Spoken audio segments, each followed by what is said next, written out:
ज्ञान गुण सागर, जय कपीस तिहुँ लोक उजागर। अपने घमंड में चूर रावण कैलाश जा पहुंचा, परंतु महादेव के भक्त नंदी ने उसका मार्ग रोक लिया। ये देख रावण क्रोधित हो गया और अपनी दिव्य शक्तियों से नंदी पर आक्रमण कर दिया, परंतु नंदी भयभीत नहीं हुआ और डटकर रावण का सामना किया। रावण संपूर्ण कैलाश पर्वत को अपने हाथों से उठाने का प्रयास करने लगा। कैलाश पर अपने नृत्य साधना में मग्न महादेव को जब इस बात का आभास हुआ तो वो भी क्रोधित हो उठे और उन्होंने अपने पैरों के अंगूठे तले उस पर्वत को दबा दिया। कुछ क्षण पहले जो अपने बल पर अभिमान कर रहा था, वो भगवान महादेव के पैर के अंगूठे का एक हल्का सा दबाव भी सहन न कर सका और पीड़ा से चिल्लाने लगा। रावण हमारे आराध्य महादेव के पैर के अंगूठे का एक हल्का सा दबाव भी सहन न कर सका। नंदी के द्वारा दिए गए श्राप से रावण को उसका दंड मिल ही गया था। रावण उच्च स्वर में आर्तनाद करने लगा। आर्तनाद के लिए संस्कृत में रू धातु है, जिसका अर्थ होता है रोना। हाँ, ठीक कहा। रोना, चीखना, चिल्लाना। बहुत समय तक रोते रहने के कारण दशानन का नाम रावण पड़ गया।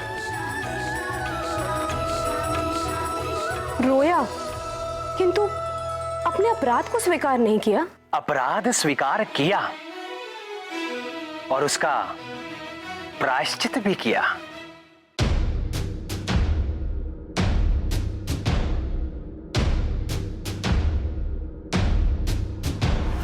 जटाटवी कलज्ज्वल प्रवाह पावित स्थले कलेवलम्ब्य लम्बितां भुजंग तुंग मालिकां डमड्डमड्डमड्डमन्निनादमड्डवर्वयं चकार चंड तांडवं तनोतु नः शिवः शिवम्। जटाकटाह संभ्रम भ्रमन्निलिम्प निर्झरी विलोल वीचिवल्लरी विराजमान मूर्धनि धगद् धगद् धगद् ज्वलल्ललाट पट्ट पावके किशोर चंद्रशेखरे रतिः प्रतिक्षणं मम। धराधरेन्द्र नंदिनी विलास बंधु बंधुरः स्फुरद्दिगंत संतति प्रमोदमान मानसे कृपा कटाक्ष धोरणी निरुक्त दुर्धरापदी क्वचित् दिगंबरे मनो विनोदमेतु वस्तु।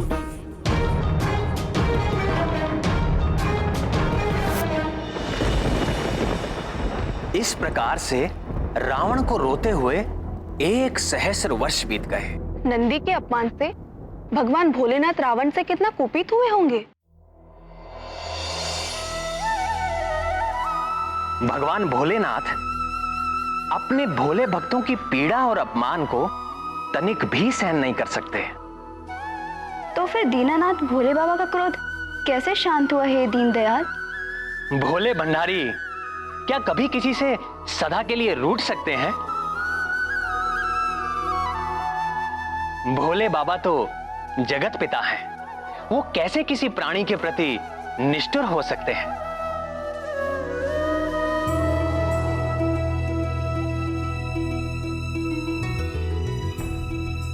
तो जब रावण ने भगवान शशि शेखर की सतत स्तुति की, तो भगवान महादेव के अंतर मन की सहज करुणा प्रकट हो गई।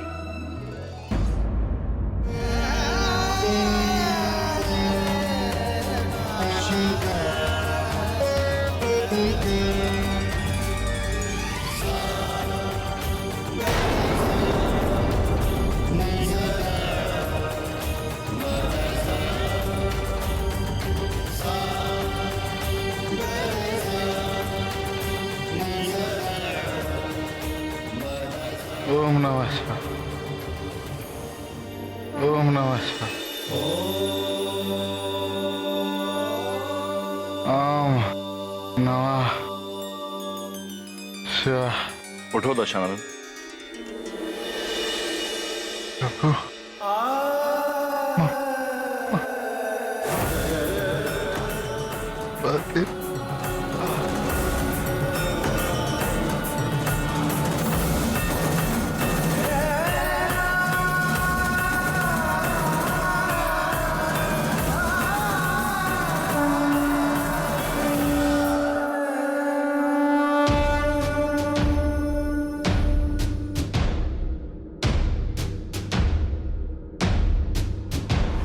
जटाटवीकलज्ज्वल प्रवाहमावितस्थले कलेवलम्ब्य लम्बितां भुजङ्गतुङ्गमालिकां डमड्डमड्डमड्डमन्निनादमड्डवर्वयं चकार चण्डताण्डवं तनोतु नः शिवः शिवम्। जटाकटाह संभ्रम भ्रमन्निलिम्प निर्झरी विलोल वीचि वल्लरी विराजमान मूर्धनि धगद्धगद्धगज्ज्वलल्ललाट पट्टपावके किशोर चन्द्रशेखरे रतिः प्रतिक्षणं मम।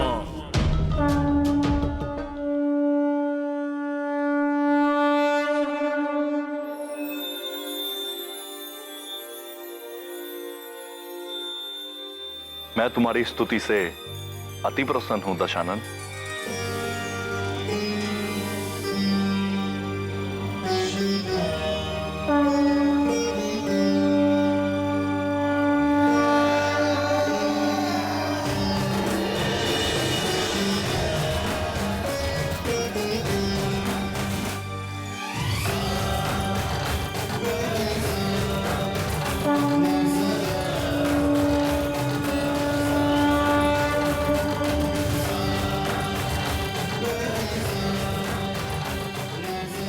यह चंद्रहास खड़ग अजय है और यह तुम्हारे शत्रुओं पर साक्षात काल बनकर गिरेगी, किंतु तभी तक जब तक कि तुम धर्म के पक्ष में रहोगे, अन्यथा इसकी अपराजयता जाती रहेगी।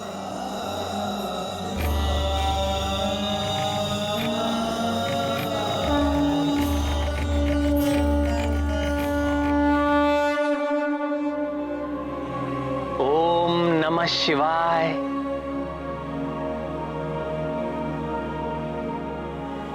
कितने भोले हैं भोलेनाथ।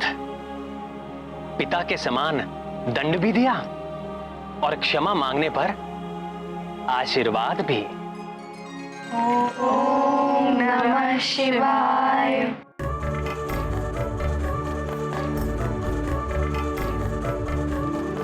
पर्वत संबंधित एक जगत प्रसिद्ध कथा हमारे संकट मोचन महाबली हनुमान की भी है, किंतु कितना अंतर है दोनों में। रावण का उद्देश्य केवल अपने अहंकार की स्थापना करना और हनुमान का उद्देश्य लोक कल्याण की भावना।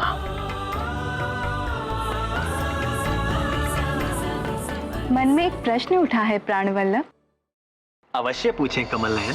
पुत्री यदि रावण के समान असभ्य हो तो उसे दंड से वश में किया जा सकता है, जैसे कि महादेव ने किया, किंतु पुत्री यदि हनुमान लला के समान अबोध और नटखट हो तो क्या करना चाहिए ना?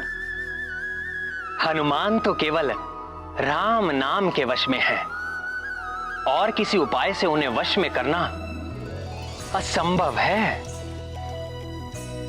और बाल रूप का तो कहना ही क्या।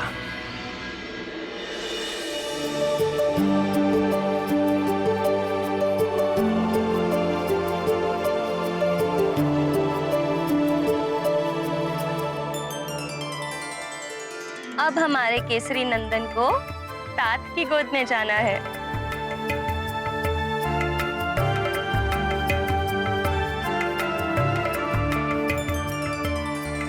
मैं गोद में ले तो लूं, लेकिन ये मेरे पास टिकेगा? बहुत चंचल है हमारा केसरी नंदन।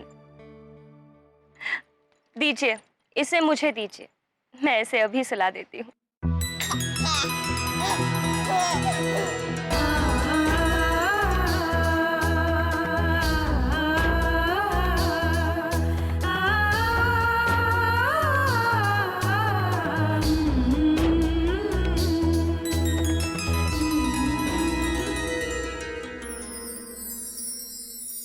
आप सो जाइए।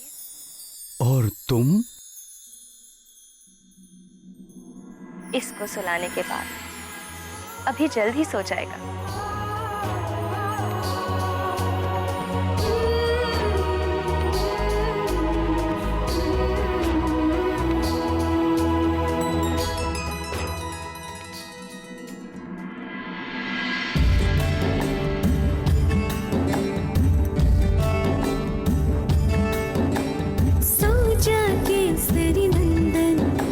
मेरे आनंद घन, मेरे आमोद वन।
शिशु के जन्म व लालन पालन का कार्य महामाया ने माता को सौंपा है, किंतु पिता भी अपनी संतान के कल्याण व सुरक्षा के लिए निरंतर चिंतित रहता है, चाहे वो मनुष्य हो या देवता।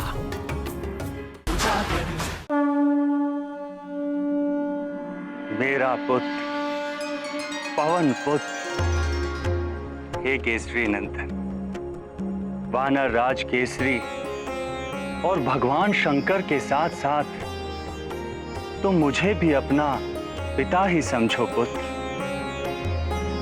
क्योंकि तुम्हारे जन्म की प्रक्रिया में मेरी भी भूमिका है।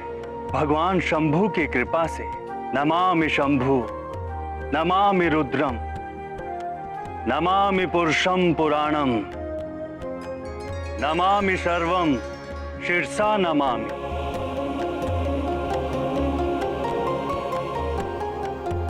ये जो तुम्हारी चंचलता है ना पुत्र, ये भी मेरा ही गुण है। वायु का स्वभाव ही है कभी एक स्थान पर ना ठहरना, सदैव गतिशील रहना। वायु पुत्र होने के कारण तुम में ये चंचलता सहज ही चली आई है, किंतु तुम थोड़ा धीर भी धरो पुत्र। कैलाशपति भगवान शंकर के समान